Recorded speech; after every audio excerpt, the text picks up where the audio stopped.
Hi friends, welcome to my KSY inform YouTube channel. ಯಾರಾದರೂ ನನ್ನ ಚಾನಲ್ನ ಸಬ್ಸ್ಕ್ರೈಬ್ ಮಾಡದೆ ನೋಡ್ತಾ ಇದ್ದರೆ ಪ್ಲೀಸ್ ಒಂದು ಸಬ್ಸ್ಕ್ರೈಬ್ ಮಾಡ್ಕೊಳ್ಳಿ. ಮಳೆ ಬರ್ತಿದೆ, ಶೀತ ನೆಗಡಿ ಕೆಮ್ಮು ಇವೆಲ್ಲ ಸಾಮಾನ್ಯ.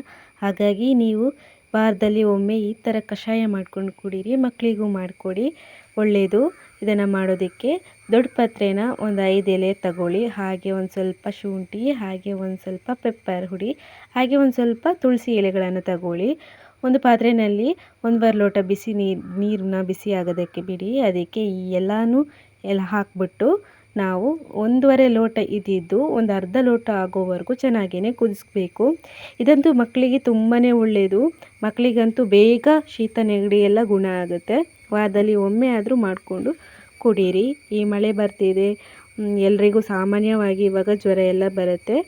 ದೊಡ್ಡವರಿಂದ ಹಿಡಿದು ಮಕ್ಕಳವರೆಗೂ ಈ ರೆಸಿಪಿನ ಟ್ರೈ ಮಾಡಿ. ಜ್ವರ ನೆಗಡಿ ಎಲ್ಲ ಬೇಗ ಕಮ್ಮಿ ಆಗುತ್ತೆ. ಒಂದು ಅರ್ಧ ಲೋಟ ಆಗೋವರೆಗೂ ಕಾಯಿಸಿದ ಮೇಲೆ ಕುಡೀರಿ.